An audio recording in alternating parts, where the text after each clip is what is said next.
So we're recording. Thank you.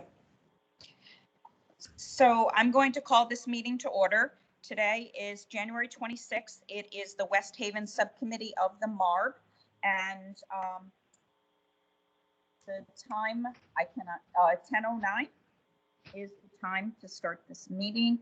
And I am Kimberly Kristen. I'm the designee for Melissa McCaw, the OPM secretary. The co-chair, Christine Shaw, is not able to be with us today. At this moment, we do not have a quorum. We're pending one member to attend, but we're going to move on to the next item on the agenda, and that is item number 3. Can I interrupt for 1 second? Yep. Pat Egan just texted me saying that he is waiting to be admitted to the Oh, thank you. the meeting. So let's hold. Nope, I just emailed him. His name is not showing up in the waiting room, so I emailed him to try again. Okay. I'm not sure what else to do for him.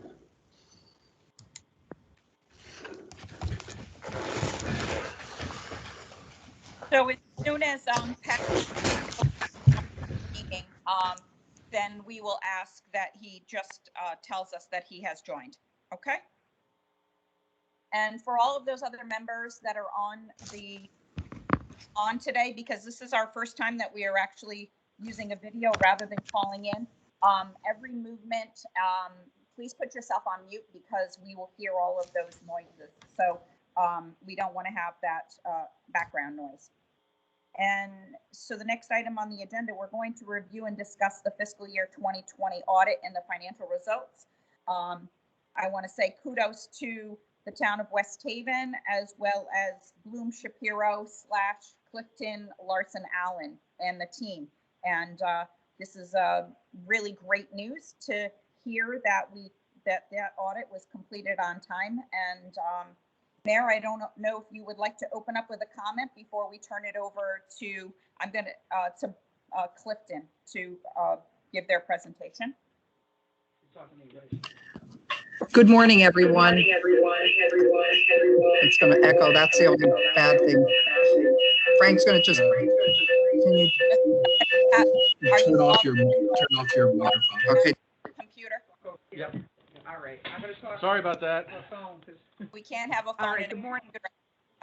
Good morning, everyone. Yes, I'd just like to say that we're still very, very excited that this audit was done on time, and you know, again, it was all hands on deck, and I get that, but at the end of the day, we achieved a goal that hasn't been achieved in over a decade. So I'm very, very pleased, and as I'm hoping that the MARB members are as well, because I think it's important always to have financial information timely. An audit really doesn't help you if the year is almost over by the time you get it, which in some cases it was. Like, for instance, the first year I was here, because nothing was ready or done, we didn't get the audit until June. So again, this is timely information. And, I'm very pleased that we were able to get this done on time. Thank you, Mayor. So, Frank, are you all set? We're going to turn it over to Bloom. Yeah, I would say we could turn it over to Bloom Shapiro. Very good. Today with us is Leslie Zoll, principal. Good morning, everyone. On this soon-to-be snowy day, apparently. Thank you for having us today. I'm going to try and share my screen. I know a lot of you are on the phone. You might not be able to see it, but I think Julian had sent the presentation to you. Yes, he has.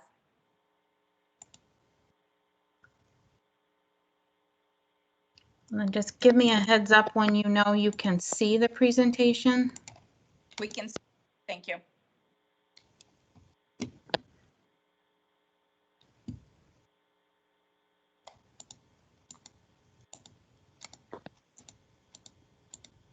Just give me a second here. Okay, you guys see this, the bicycle, right? Yes. All right. So I'm Leslie Zoll. I was the partner on the engagement. I also have with me this morning Dan Smith and David Flint from CLA. who were the managers on the engagement for the city of West Haven this year. And so I'm just, in terms of an agenda, I just want to go over what the scope of our engagement was, just our audit results from a very high level. Then I'm going to have Dave talk about financial highlights. And then we're going to have Dan talk about the federal and state single audit results, as well as the management letter recommendations and required communications. Then I will end with some upcoming GASB pronouncements, and then tell you a little bit about CLA, so that you know that a little bit about them and why we have CLA on our PowerPoint presentation and not Bloom Shapiro. And so I'm sure you're all, hopefully all familiar with the audit process, but just to clarify, obviously the financial statements are the responsibility of the city. We come in to opine on those financial statements. So we express opinions on the financial statements in accordance with GAAP, and we do that in accordance with government auditing standards as well as generally accepted auditing standards. We also express an in relation to opinion on the schedule of state and federal assistance, as well as an in relation to opinion on some of the back schedules that you'll see in the report. We also express an opinion on compliance related to major programs that we test on the federal and state single audit. And then on internal control, I just want to clarify that we do not opine on internal control, but we are responsible for letting you know if there are any issues in internal controls that we notice during our audit process. So we do provide you with a report on internal control over financial statements as a whole, as well as over compliance related to the major programs that we test on the federal and state financial assistance.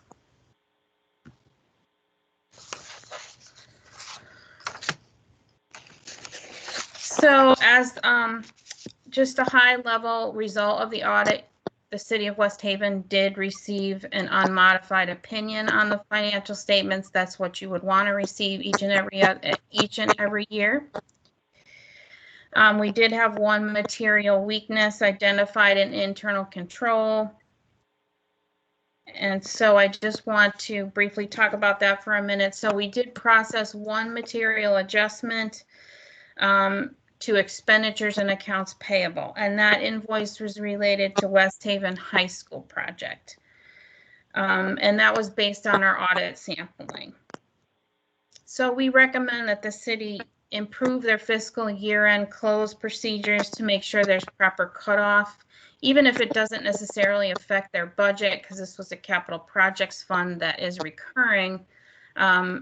The snapshot as of 6/30 should have the proper cutoff procedures.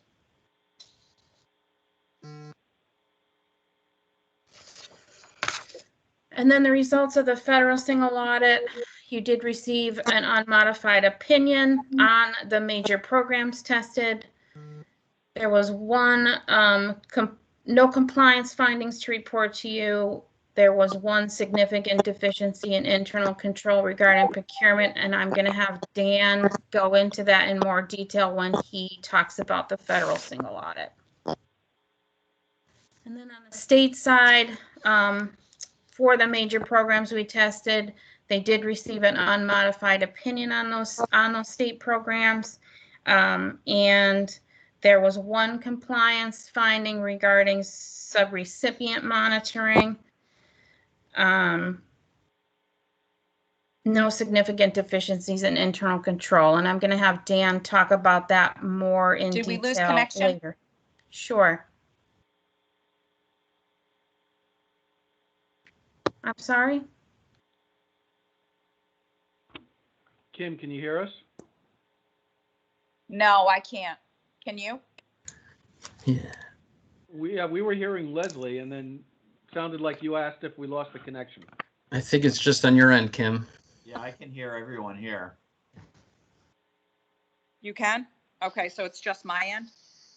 I think so.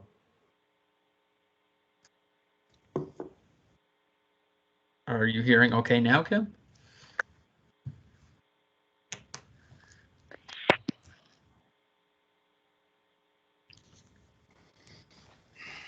Is Leslie still with us? Yes. Should I continue? Can you hear us, Kim?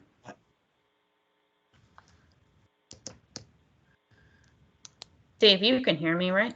Yeah, I think everyone can hear you, Leslie. I think it's just Kim. I just heard, but I'm not hearing everybody, I don't think. I don't hear Leslie. That's weird, because I hear Leslie fine and everyone else. Yeah.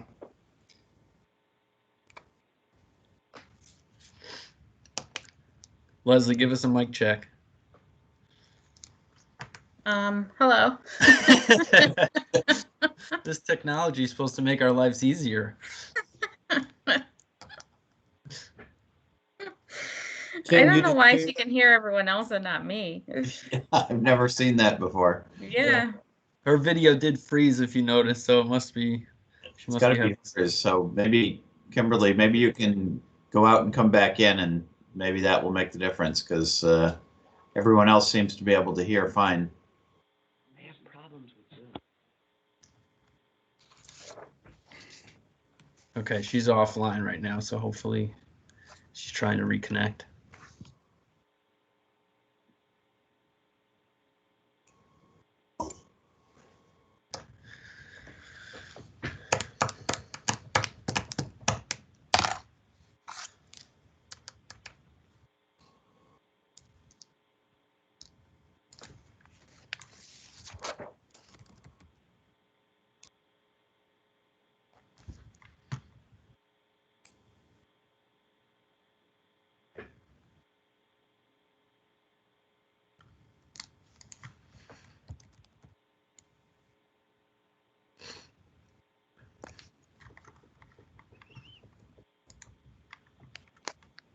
All right, do we have everybody back again? There we go. Yep. Can you hear me now, Kim? I can. Okay, great. I'm not sure where I should leave off. I don't know when you weren't able to hear me. Where the last point that I heard was you were starting on the state single audit. Okay. So you heard But most of I it. can't hear you that well. Can everybody else? Yes. Yes. Yeah, I can hear her fine.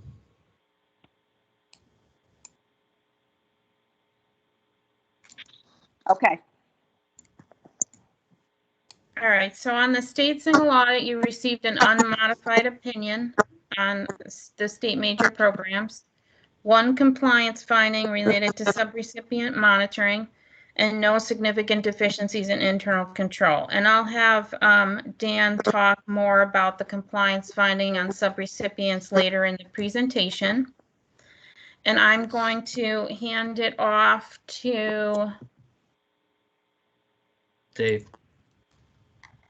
I didn't forget your name, Dave. I just wanted to move the slide. So I'm going to hand it off to Dave Flint, who's going to talk about financial highlights. Good morning, everybody.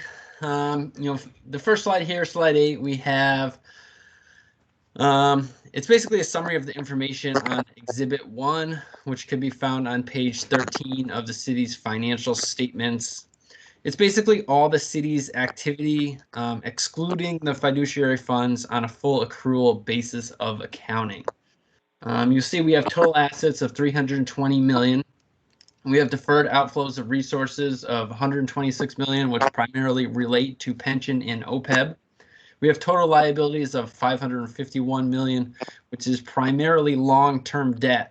If you want to see long-term debt detailed out, please see page 39 of the city's financial statements. We have deferred inflows of resources of $26.8 million, which again is primarily pension and OPEB related, as well as some advanced property tax collections.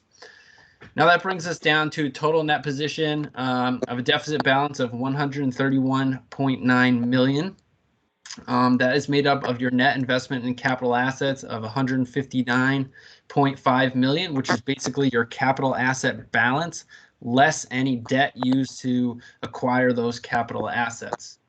We have some restricted net position of 9.3 million, which is restricted for the Allentown Fire Department, sewer operations, and some housing rehabilitation. That leads us the remainder with an unrestricted net position with a deficit balance of 300.67 million.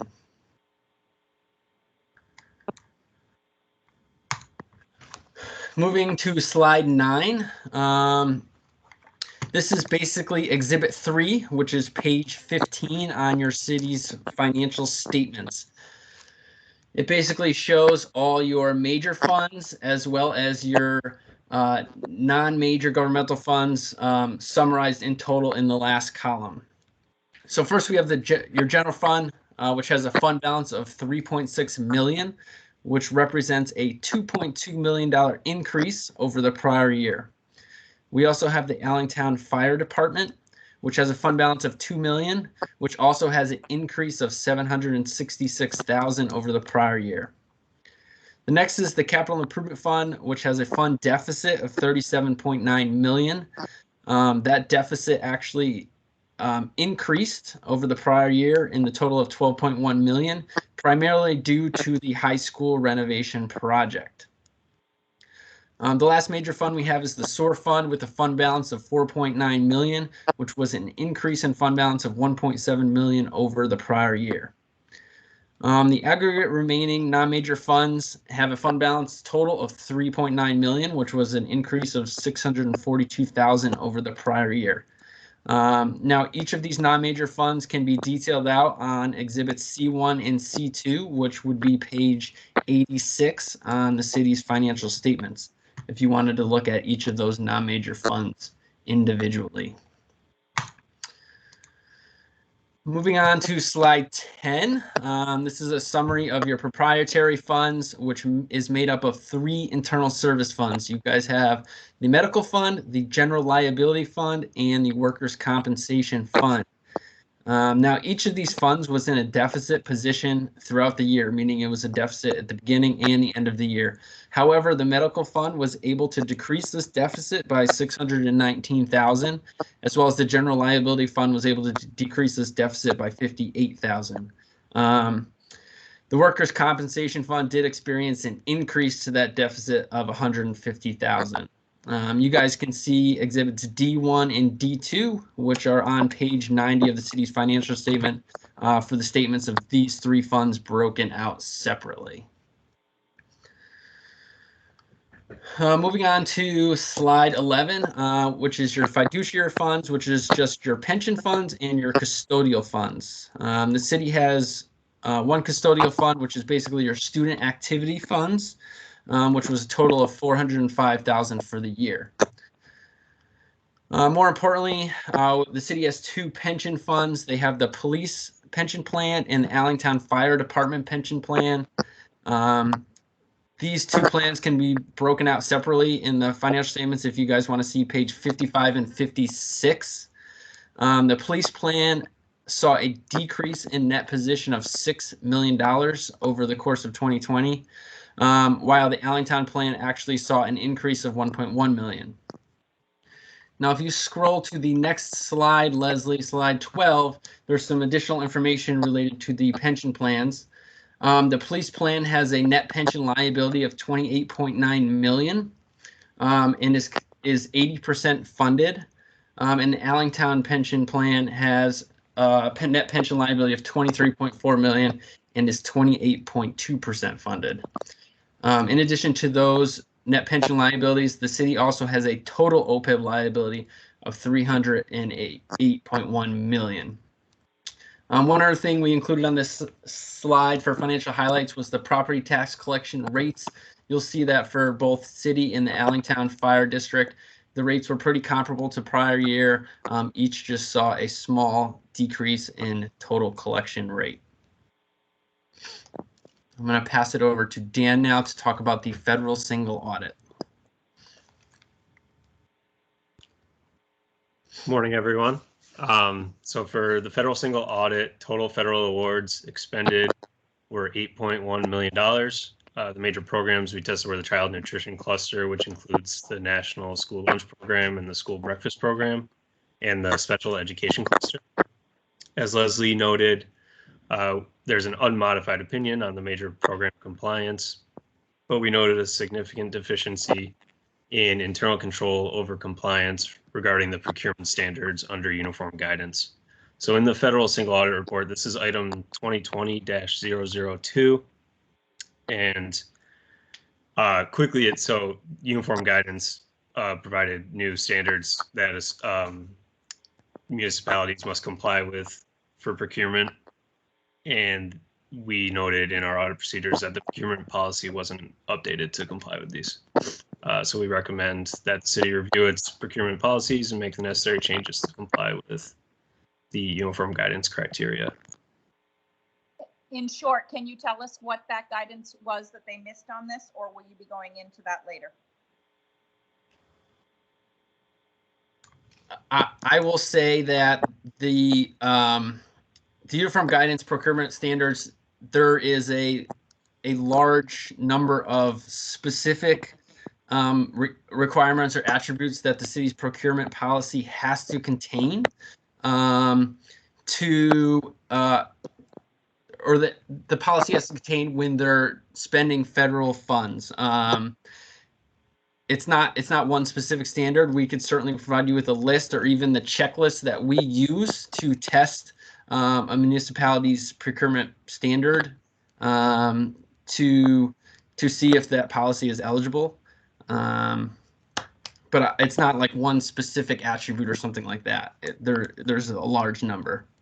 Okay, but is there a highlight of an item or two or three that you could point out to us? And then, yes, it would be helpful if we did get that checklist. Right, Kim. So the uniform guidance section has certain musts that need to be updated. So you have to specifically state that you're in compliance with uniform guidance. That's an update that has to go across the board to all municipalities who receive federal funding. So at a minimum, you need to make sure that you're citing that guidance within your policy.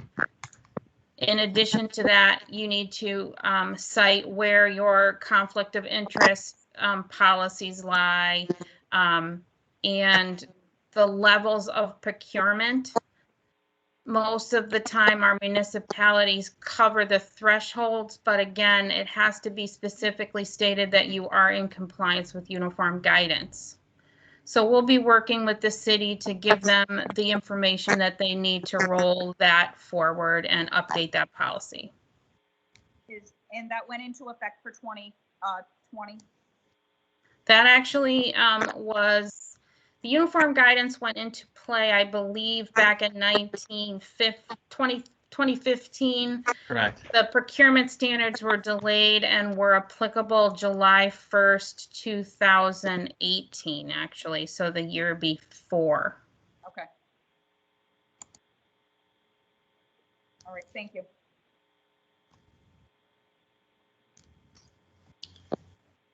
So for the state single audit, total state awards expended were approximately 89.1 million. The major programs we tested were the Alliance District, Clean Water Revenue Bonds, pilot for private colleges and hospitals, and child daycare.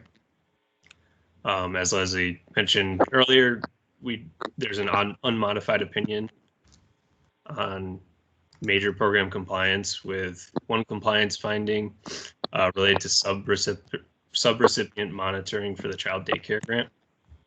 So in this, and there was no internal control findings on compliance over major state programs. In the state single audit report, the subrecipient monitoring finding is item 2020-002. And we noted basically that grantees are required to monitor subrecipient activities to provide reasonable assurance that the subrecipient administers state awards in compliance with state requirements. So the city passes through funding to the West Haven Child Development Center, who operates a daycare program.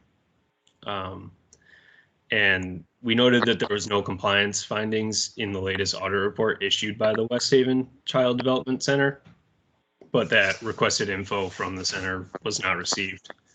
So just high level, we recommend the city review all grant compliance requirements and ensure monitoring is completed for the subrecipients in accordance with the grant guidelines. And management agreed with the finding. Can I ask a question? I guess this is actually on the, it looks like it was in the federal single audit where you referenced the material weakness related to the West Haven High School project. Can you go into a little more explanation? Was that just simply a matter of it was the size of the payment, the $2,461,000, and was it posted to the wrong fiscal year, or was it something else? I can talk about that, Tom. Yeah, it was just posted to the current fiscal year and didn't get booked back as accounts payable. And it's material due to the size of the dollar amount. Okay, thank you.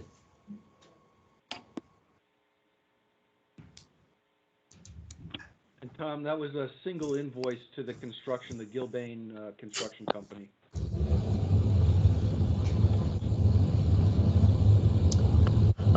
So the next slide, in connection with our audit report, we issue a letter provided to the mayor and the Court of Common Council. It was dated the same day as our audit report, and it outlines all the following required audit communications.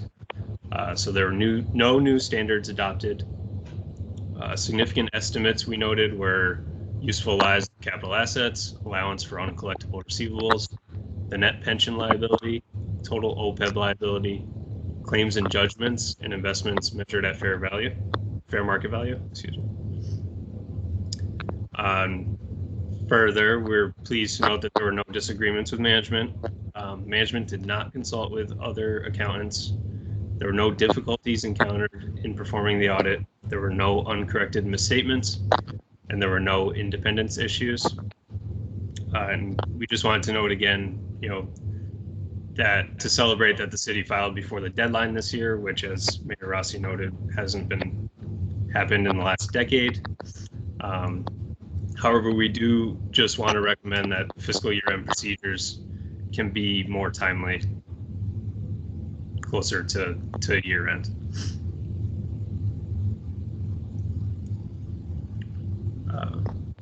So a separate management advisory letter was also provided that includes some comments and recommendations that we noted throughout our audit procedures. So these included, I'll touch briefly on each, the accounts payable material weakness that we noted about the expenditures not posted to the proper period, for which we recommend strengthening the cutoff procedures. Cash controls, we believe that controls in place could be strengthened to verify the entirety of the cash received is deposited. So although we note that Bankracks would catch material omissions, in performing a review of receipt batches, we noted instances where no approval signatures were present, indicating that the batch had been reviewed. For shipping receipts, we found that the controls in place do not verify proper receipt of goods and services ordered, and that only invoice approval is used as verification for receipt of goods and services. So we recommend the city make use of the shipping receipts to confirm that the receipt of goods and services has happened, and to alert finance department at that point that the invoice can be paid. For Bankracks, we noted at times there was no formal process for review of the Bankracks. We recommend that Bankracks be reviewed and approved in a timely manner, and that the review should be documented with a dated sign-off. For timesheets, during our audit procedures, we noted instances where the timesheets did not have evidence of being approved.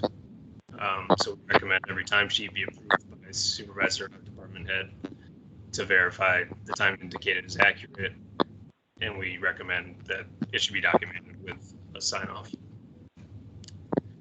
For the approved vendor list, we noted that the city allows purchases without first approving vendors, which can increase the risk of fictitious vendors or not being able to obtain the best price or quality of goods and services. So we recommend the city implement procedures and controls for new vendor creation and approval, including creating an approved vendor list for all purchases. That should be reviewed periodically by someone other than those working in accounts payable. And I also wanted to note for this one that management noted that there was a process in place where a purchasing secretary was inputting vendors and purchasing manager reviewed it. However, due to retirement, there's been a vacancy in the secretary position. So only the purchasing manager has had the responsibility of the vendor list. And then for pension and OPEB benefit payments, we noted 2 items. First, in our testing, we identified an employee who's been receiving a pension benefit in excess of what was indicated by the pension census file. So we recommend the city should review benefit payments to make sure they're accurate. Also noting that recently the city has begun using the actuary to provide the benefit calculation for retirees, which we believe this process should be continued. And then our second item, we noted that there were employees who were hired prior to the census date, but that were excluded from the census file, for which we recommend the city should implement controls and procedures to verify that all eligible employees are included on the OPEB and pension censuses. And I just want to note that these management letter comments don't rise to the level of a significant deficiency or material weakness, but are more of just recommendations going forward for improvement. I have a question regarding the timesheets. Was this specific to, say, overtime or hours worked beyond a specific day or week? Who is speaking? Is that Patrick? It is. Hi, Patrick. So these were just standard timesheets through our walkthrough procedures that we just noted that there was no signatures or evidence of approval. But it wasn't anything specifically related to overtime. And was payment issued regarding those timesheets? Yes, I believe so.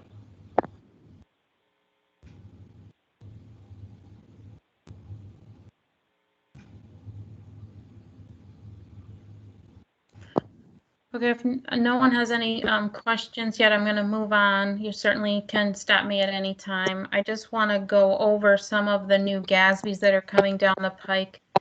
In terms of anything that's applicable for fiscal year 2021, nothing major is going to hit the city of West Haven. Statement 84 on fiduciary activities has already been implemented by the city by your prior auditors. So nothing new will really impact the city in 2021.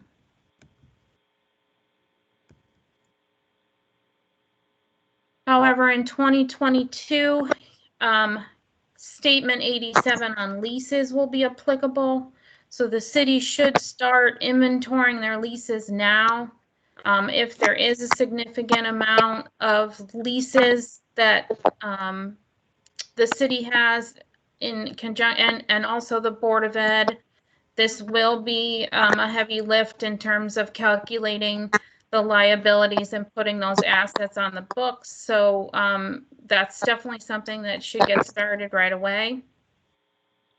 And CLA is certainly capable of helping you with that implementation. The other GASBs that are applicable for 2020 are related to specific transactions that we don't think are going to be significant to the city. As with 2023, they're very specific arrangements that we don't see in the state of Connecticut too often. So we're not too concerned about that in 2023. It's basically the leases standard that we need to pay attention to at this time. And then I just want to share with you a little bit about CLA. Bloom Shapiro, through a purchasing agreement, are now CLA employees. All of us have merged into CLA effective 1/1/2021. We do believe that Bloom Shapiro and CLA do share the same values and the same culture. So we're excited about moving forward with CLA. We will be leading the Northeast. So teams that you've seen at Bloom Shapiro will remain intact. So myself and Dan and Dave will be continuing going forward. So we anticipate a seamless transition with this merger. But CLA does have a very robust state and local government practice. So we hope to add resources for our clients from a national perspective. They serve 3,500 government clients, whether state government, local government, or quasi. So we really feel that this CLA merger will give more resources, not only to our clients, but our staff as well. Our contact information is on the slides. If you ever need to get a hold of any one of us, we'll be available to you for any questions you may have. And if you have any questions right now, we'd be happy to help you.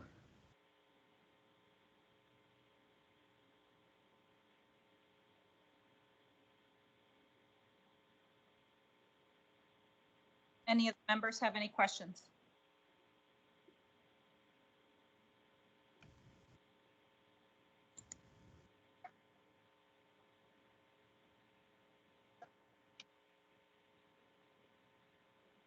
So when I looked at the findings that you have pointed out and or significant deficiencies, you know, West Haven is making a lot of progress and has made progress, while under the MARB, or at least with the experience that I've working with Frank and the city. So while we see that there's still some more room for improvement, we are interested in seeing the management letter comments, because we would like to fix things before they rise to the level of a significant deficiency or a material weakness. So we do appreciate you sharing this, because it is important that they do implement those proper internal controls. I would say, as far as the timesheet is concerned, they're moving to a brand new system, and that should alleviate all of those problems, because it would be a two-part process where the individual will be entering their own timesheet for a manager to approve. So effective, if they're ready to go live, it was slated for February the 1st. While this may continue, as we're learning about this after 6 months has already gone by, we're into 2021. These weaknesses in some cases would probably continue and could possibly repeat, but hopefully we could close some of them in the last months of the fiscal year, such as time. That's easy. I would ask the team, did you find anything alarming? I know this is your first year on this job, and so, you know, as a look back, you know, areas of risk that you should bring to our attention besides what you have already made us aware of. No, I don't think so, Kim. I think, you know, our first year, we always like to give you everything that we've seen. So, I mean, from the most part, everything that we've noted, we've put in writing for you. Perfect. Thank you.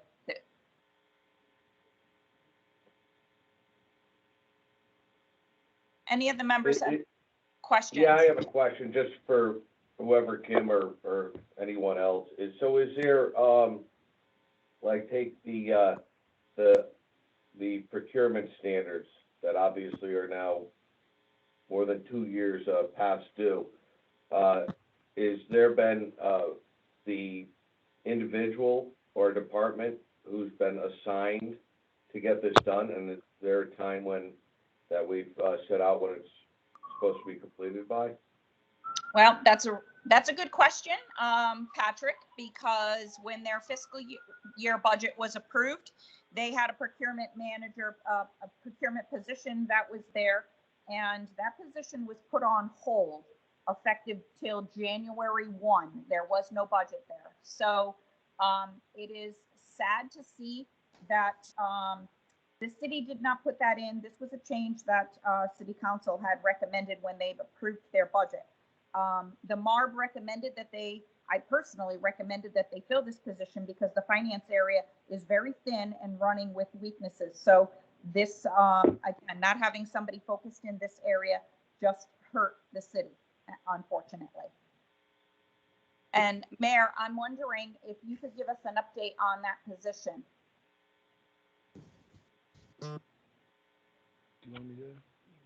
Kim, this is Frank. Thank you, Frank. The individual that will be moving into that purchasing position should begin transitioning. The ADP HR benefits person started yesterday. Okay. Once Doug gets through W-2s, which should be done this week, we can begin starting his transition there. I do have in my fiscal 22 budget, I do have a new hire that I'm requesting for administrative support that would cover the purchasing secretary that retired years ago, as well as bolstering some of the administrative efforts in not only finance, but in the grants department as well, to tighten up the record keeping around those departments. Okay. So, Thank you. Frank, is the position of that, for that secretary not in this year's budget? It is not in this year's budget. It has not been in the budget, as I understand it, for several years now. So I am putting it in there because it is definitely something that needs to be there. There were some findings last year, as well as the purchasing finding again this year. So I think that needs to be shored up. And did you say someone's moving into that position? That's correct. That's correct. We have an individual who has been identified. The former purchasing person moved over to Public Works. An individual that has been with the city has accepted the position for the new purchasing manager. He should be transitioning, I would expect, within February. And as part of the tasks that I have for him to get completed this year, one of them will be, to your point, the changes of the procurement policies to comply with the guidelines. Okay, and so the date on that implementation would be by the end of the current fiscal year? That's correct, and I'll contact Leslie and team to find out exactly what we need to put in. As she mentioned, she'll send a checklist over, so I would imagine that getting the appropriate notations into the procedures or policy should not be an issue. That doesn't need to go to council. Have you thought? I'll need to check to see what's involved as far as council approval to change those guidelines and policies. Have you thought about yourself and the mayor requesting that some of the contingency money that was put in the budget down to the contingency line gets moved up and you accelerate this position hire to shore things up? Yeah, I think the problem I've got, Kim, is Doug is been running point on the ADP project. So we are still expecting to have our first check cycle February 19th. Okay. And as I said, Rosalind has started with us yesterday. Okay. We are, I'm hoping to retain the contractor that has been helping us. Yep. To get us live through this, and then now that Rosalind is here, I can start to wean Doug off of that project. Very good. I just couldn't jeopardize the ADP project. Understand.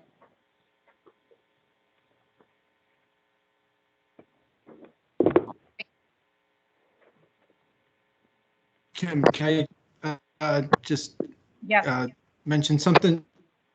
So Patrick's question, referred to one example in the auditor's report, but I think what we would see going forward is an updated plan and status report that lists all of the findings. So everything from the material weakness down to the recommendations.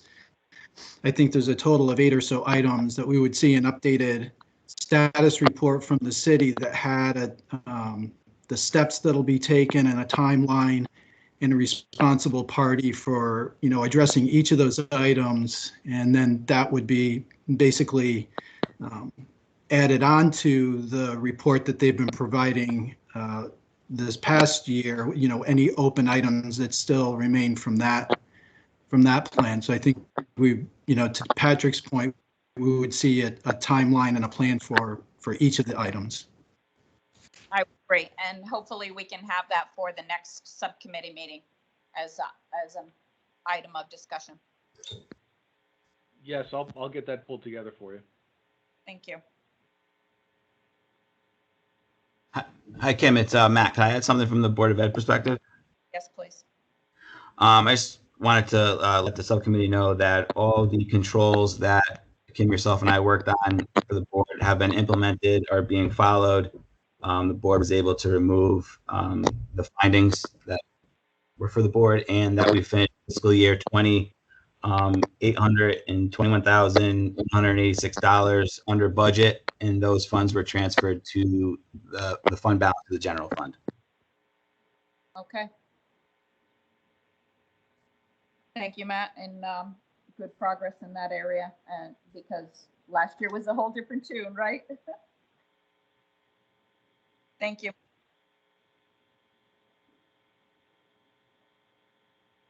Any other comments? Yeah, Kim, just one item from auditor's perspective. Dan had mentioned that one management letter comment regarding the pension payments. I just wanted to clarify with you guys, exactly what that was.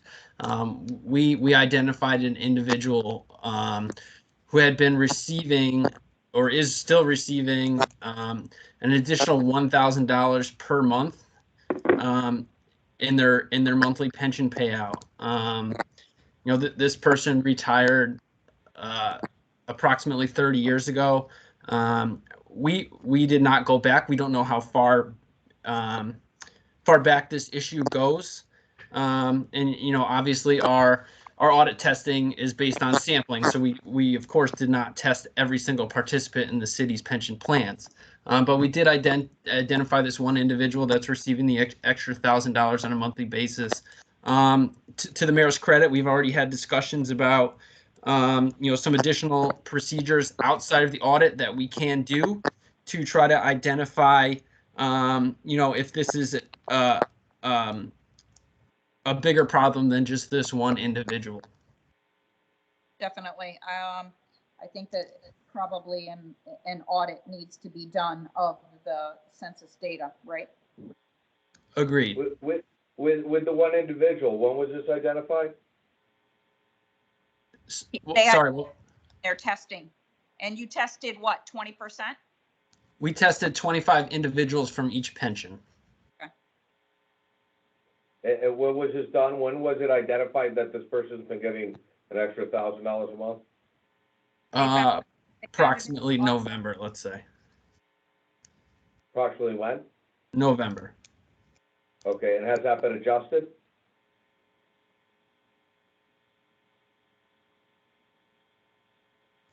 That's a question for Nancy or. Yeah, I'd be looking for the city to answer that question.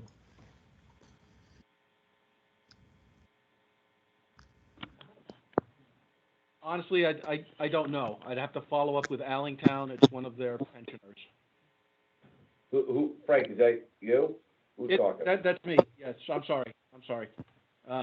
Yeah, this was an Allingtown Fire Department pensioner.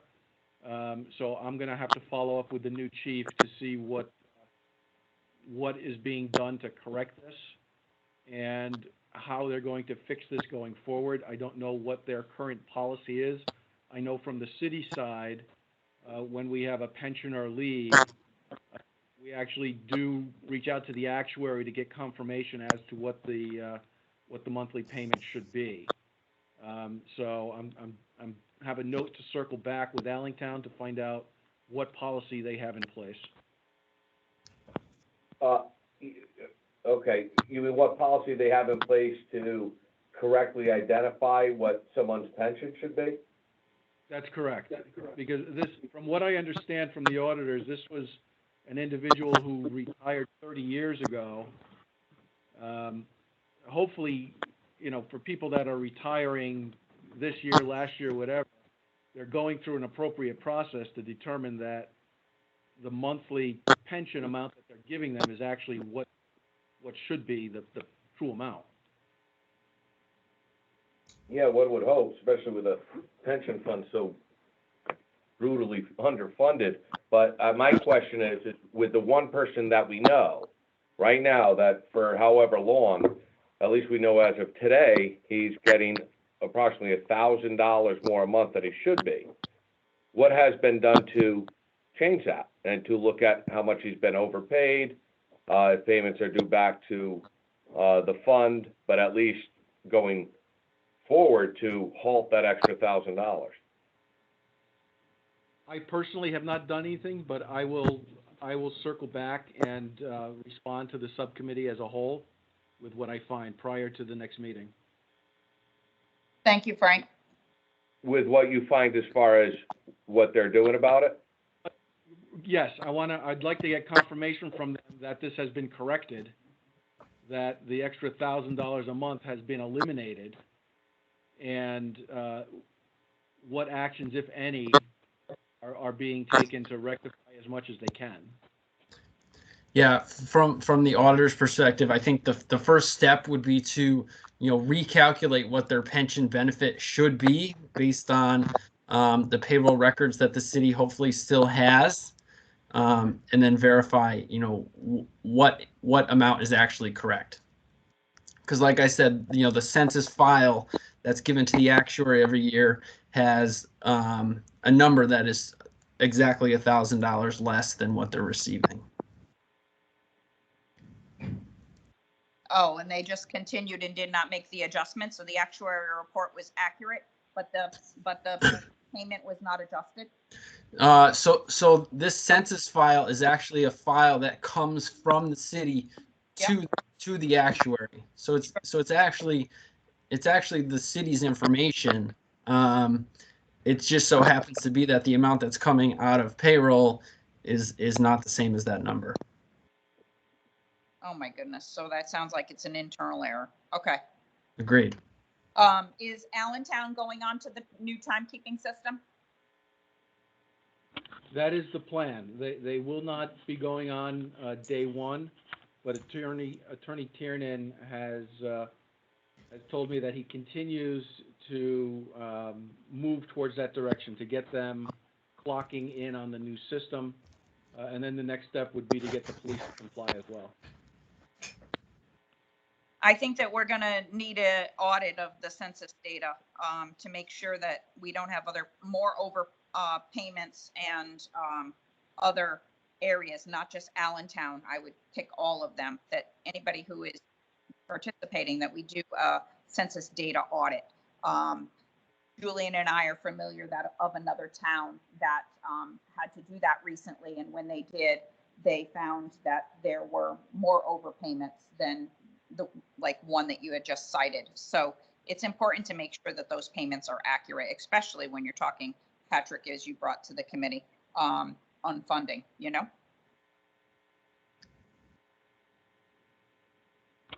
I agree. I completely agree.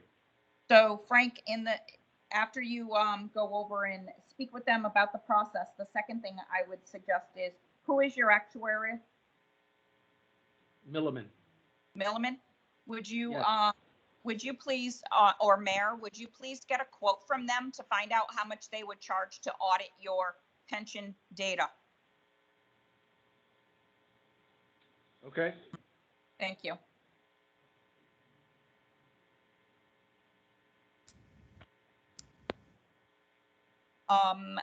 Auditors, is there anything else that you need to bring to our attention in detail like you just have? Because that is important for us to know. David? That was the one item that I wanted to discuss further. I have no other issues, Kim. Thank you. Dan? No. Sorry, I was on mute. No other issues. Okay, perfect. Okay, any other conversation about the financial statements for the auditors? Or I guess not. So thank you very much for coming. We appreciate all the hard work and you bringing to our attention. And I know that we will see you again. So you have a contract for 3 years. Perfect. So we definitely will continue to work with you to make sure that the city moves forward in making these changes. So Leslie, thank you so much for your time, for you and your team, and appreciate your presentation today. Thank you. Thank you, everybody.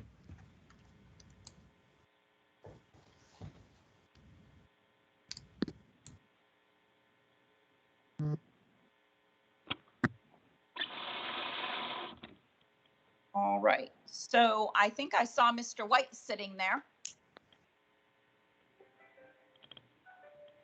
And I know, so let's pop back and let's, can I get a motion before we move on to the next part of the agenda? I would like to get a motion to approve the minutes from December the 15th, please, since we have a quorum. I believe we have a quorum. Is Stephen still with us? Well, I see Bob, I see Patrick, so we still have a quorum. Yep. Can I please get a motion to approve the December 15th minutes? So moved. Thank you, Tom. How about a second, please? Second. Bob Thank White. Any discussion?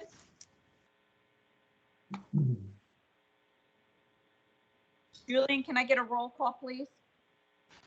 Well, Mr. White, Yes. Mr. Hamilton? He's muted. Yes. Mr. Felsigno?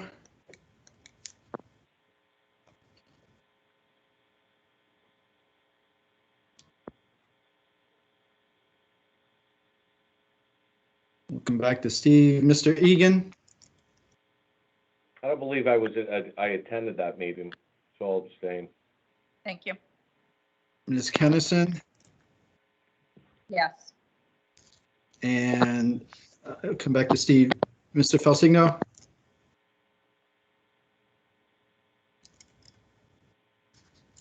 Great. If he's on, we'll let him record his vote later if he gets a chance. We do have a quorum, so the motion, Yep. motion has, is to approve those minutes is passed, so thank you. Moving on to agenda item number 4, Board of Education Health Insurance Analysis. Julian, I am on the phone and I'm not sure if a handout went out regarding this, but I'm going to tip this to you and ask you to please get us started. But will you please tell me if we had a handout with this? Yeah, it's in the meeting materials. Okay.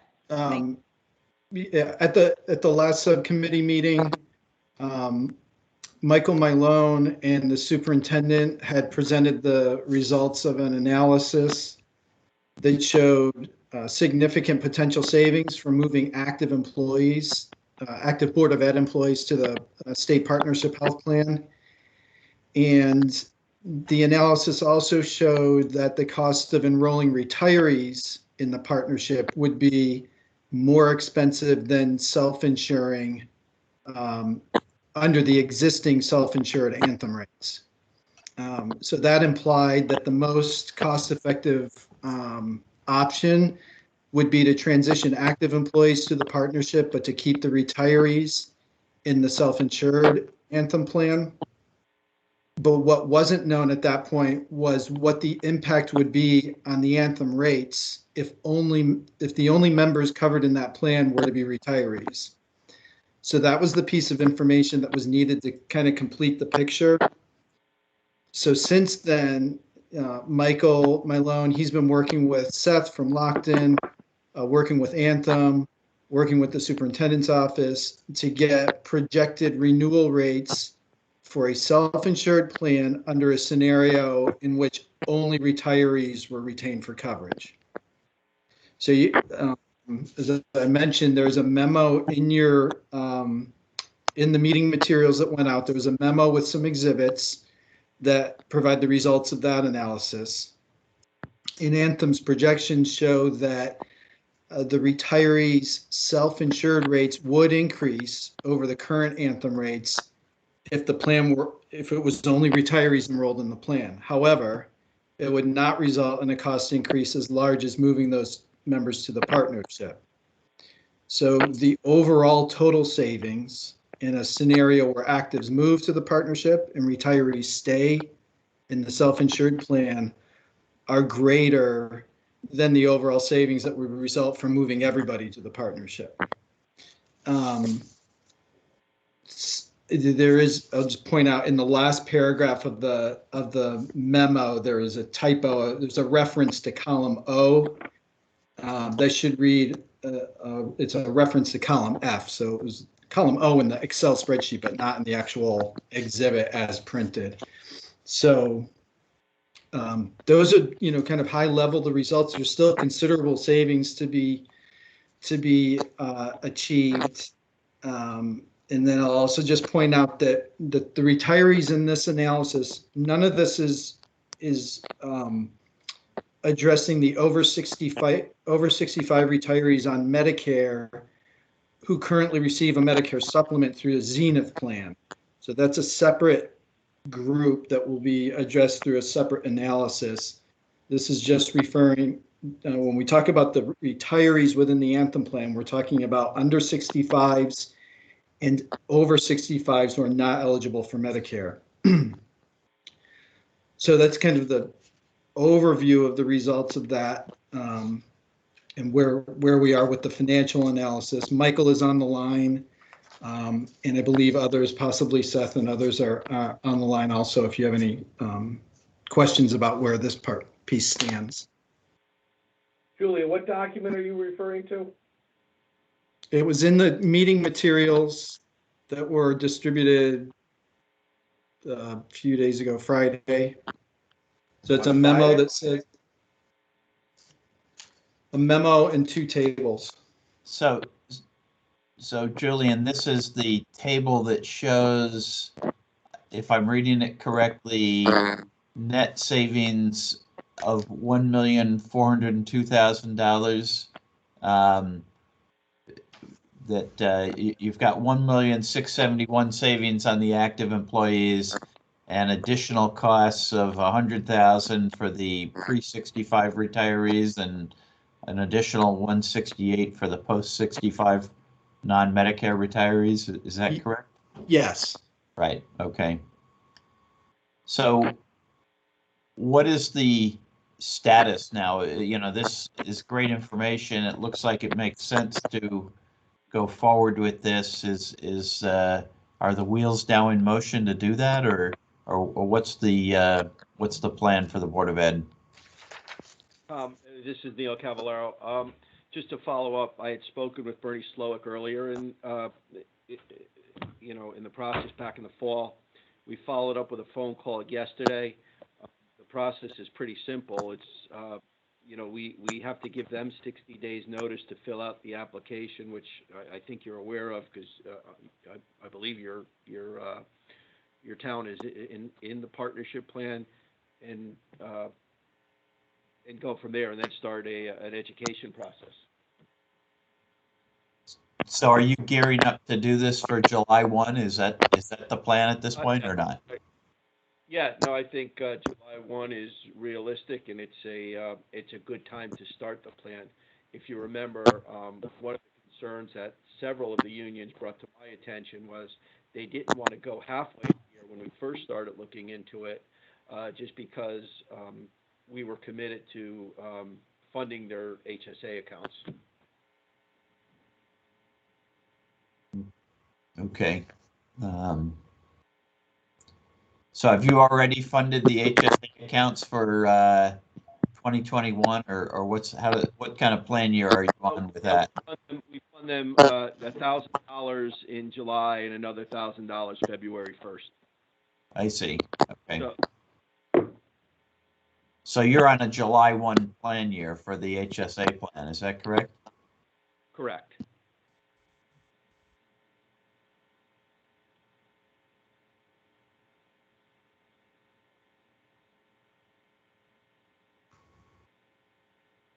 And the contract language with the administrators and the teachers, this was built in to allow this change? Yes, over the course of the last several negotiations with some of our unions, not only with teachers and administrators, but also with our non-certified unions, allow us to make the change at our discretion. But we certainly want their cooperation, and I think we'll get it.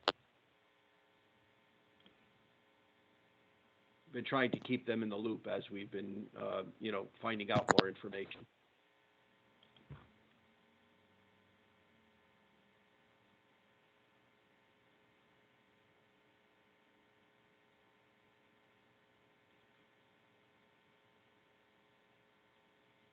Well, it sounds like we have our wheels in motion, and that's the plan. So we'll just continue to get updated at the monthly subcommittee meetings. Michael, is there anything else that you would like to add to this discussion? No, thank you. Michael put a lot of work into this. I mean, I he know really he helped did. me out. So I don't want him to silence. I have to acknowledge that. I know he has, and we are thankful for him. So I just want to make sure that his good work gets noticed. Thank you. Any questions from the members? I don't have any. Sure, can you explain that?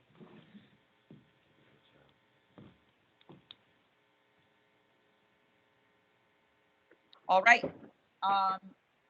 Superintendent, you two like to hear updates at meetings and the plan, as well as Michael, and keep us informed as you start to move forward.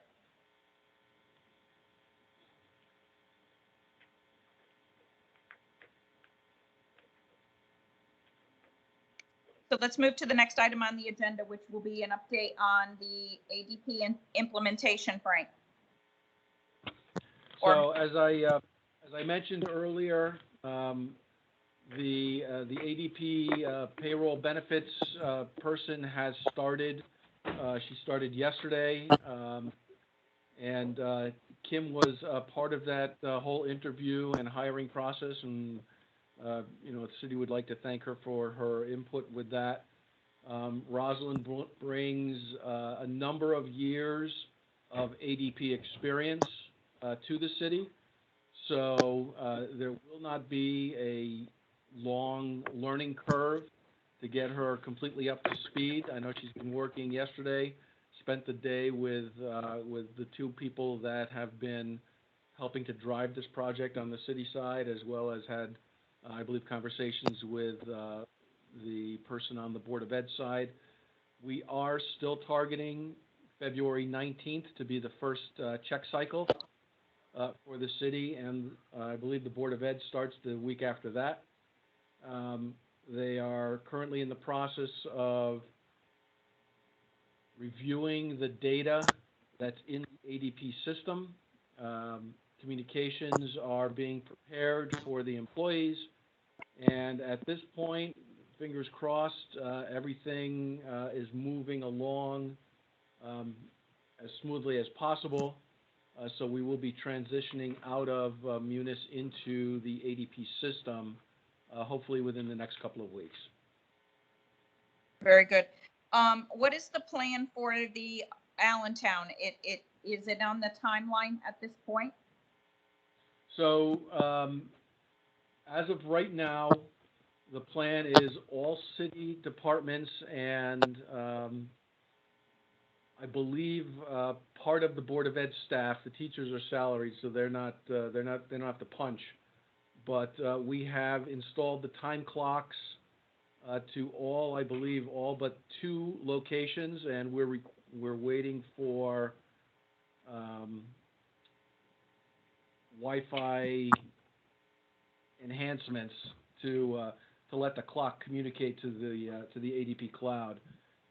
But the goal is to get all those sites up and punching. Allentown, if everything goes as planned, Allentown will move shortly after that into a situation where they're punching a clock. I know that Attorney Tiernan has been in communication with the new chief over in Allentown. to find out what is involved. I know from personal experience that the fire service and the police service have different issues regarding shifts and time, but those are being worked through. And Attorney Tiernan is confident that that Allentown will be punching a clock. He did not give me a timeline, but I'm hoping it's shortly. Once Allentown is on board with the clocks, we can tackle the police department. So those will be the two open items? That is correct. Okay. I have communicated to the department heads that the current process, anyone who's using paper will no longer be accepted. They must use the appropriate system to get the time in. They have been informed that supervisors will be required to approve time as per the organizational structure set up within ADP. So it's a matter of making sure that these supervisors comply.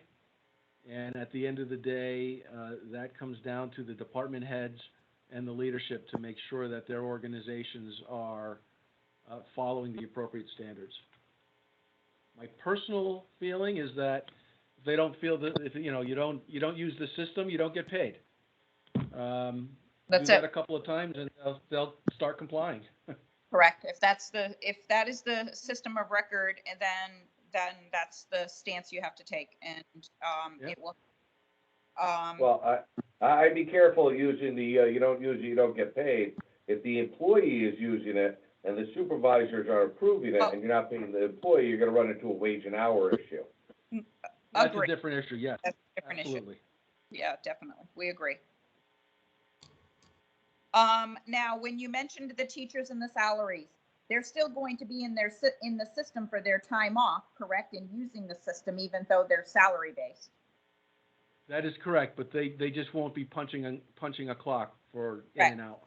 But they'll if they want time off, they will use the system and request their time off. Or is family medical leave? Absolutely. Are you implementing? Absolutely. Okay. Yep. Okay. So all time requests, all accruals, everything will be done within the system. There is a mobile app that is available, so employees can see where they stand at any given point, as I understand it.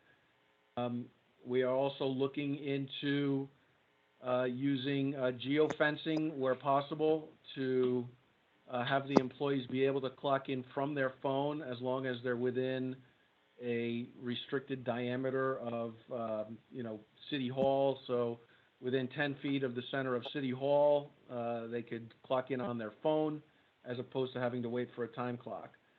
What we don't want is to have that geofencing option be so loose that someone can clock in as they're driving by to go get a cup of coffee.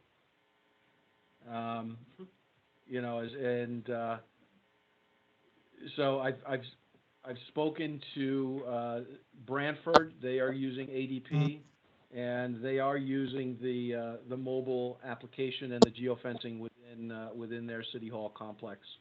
So confident that we should be able to get that implemented. Do you anticipate a particular problem with physically clocking in?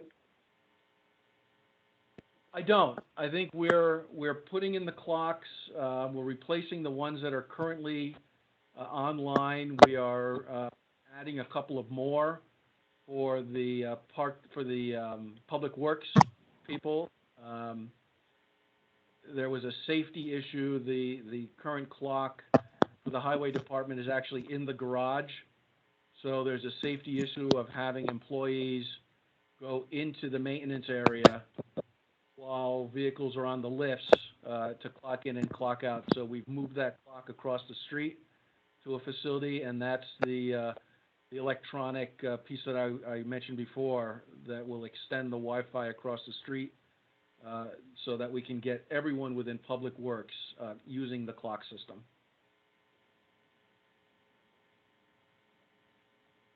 Okay.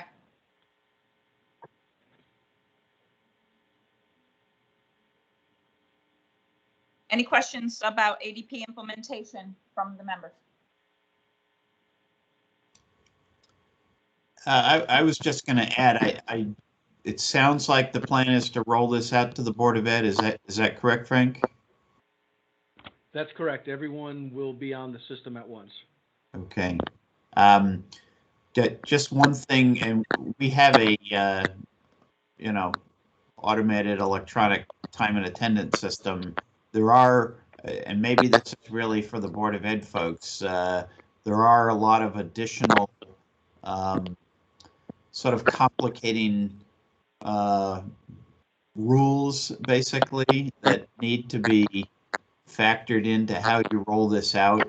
And, I'm thinking, I know we have, people who work in various sort of extra capacities, like teachers who are doing curriculum development, sometimes after school hours, sometimes over the summer, who get paid at a certain rate under the labor contract that is different from their regular hourly rate or regular salaried rate for their regular service.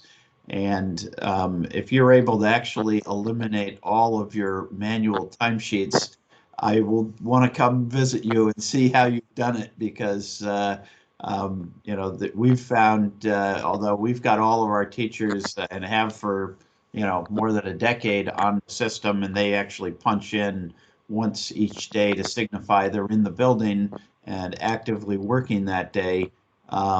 We find that there's just lots of sort of supplementary pays that apply particularly to teachers, but also to other non-certified staff sometimes, depending on labor contracts, that it's a particularly complicated system to try to program. I mean, you can put in, and we do use the features that allow you to punch in, codes, so that if an employee is doing one thing, you punch in one code. If they're doing something else, they punch in a different code.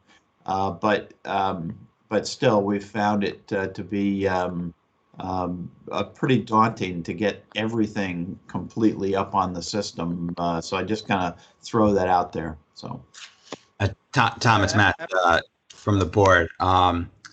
It's been a pretty painstaking process with ADP trying to get all those additional pays in the system. We've spent many of hours, many phone conversations. We think we're in a good position to eliminate a majority of the paper and timesheets and whatnot. But we understand how complex it is to pay some of these additional jobs. But we think we have set up the system pretty well, and we'll keep you updated. Okay, well, so I may come pay a visit sometime. Sounds good. Okay. We actually have some of that on the city side as well, Tom, where people working out of grade or, shift differentials. So to your point, I don't think we'll get to where everything is completely automated without some sort of manual intervention. But from the process we have now, it should be night and day. And one of the things we're trying to impress upon the departments is that they are going to be responsible for the quality of the data. We're just not going to allow the process that has been in the past where, okay, I'm sending some data over, I know Doug or somebody's going to fix it. So that the onus gets pushed back to the departments if their people don't get paid correctly. Obviously there's going to be a learning curve, but in the long run, if we can eliminate the bottleneck with one or two people having to quality control the entire city or Board of Ed, that's a good thing. Things will move smoothly. I agree. Well, I would probably say, just as somebody who has put in a system before, I put in ADP, but I didn't put in their timekeeping system. But one of the last projects that I had when I was at a university was to put up a system, and we did do it with every type. The entire campus went up. So, you're talking from students to faculty to adjunct faculty. And so it can be done. It can definitely be done. You have to, I'm sure that ADP can provide some guidance and some creativity on those areas that you make. They're not cookie cutter. Well, good. Yeah. Good And work. we've had, to get this up and we going. have almost daily, I'm sorry, go ahead. Nope, finish. I was going to say that we have almost daily calls with ADP for updates and status reviews. Doug on the city side and Aaron, dedicated on the Board of Ed side, have just been absolutely incredible with all the heavy lifting that they have done to get this project to where it is. Very good. If we don't have any other questions, then the next item is to adjourn. I just wanted to do a little bit of housekeeping first, just to make sure that people have seen it. We sent out a new calendar for the MARB meetings through the end of the year. October, November, and December, we had to change from our traditional full MARB meeting on a Thursday. We moved it to a Wednesday to accommodate the secretary. So the secretary wishes to make sure that she would be able to attend, and so we moved those meetings. And another housekeeping item is the commission and board member information that we sent out, so that we can make sure that we have the proper information about each one of our members. And if you could get that back to Julian, that would be quite helpful. That's all we have for today. And unless a member has a comment or something they need to bring to our attention, I would look for a motion to adjourn. So moved. Thank you, Tom. Second. And a second. Patrick? Or was Yep. that? Yeah, I'm sorry, I heard yes, but I don't know which person it was. yes, Patrick Egan. Thank you, Patrick. I'm sorry. And so I'm assuming all in favor? Aye. Aye. Thank you all, and have a nice day. Appreciate Thank you, your time. everyone. Thanks, everybody. Good luck with the snow.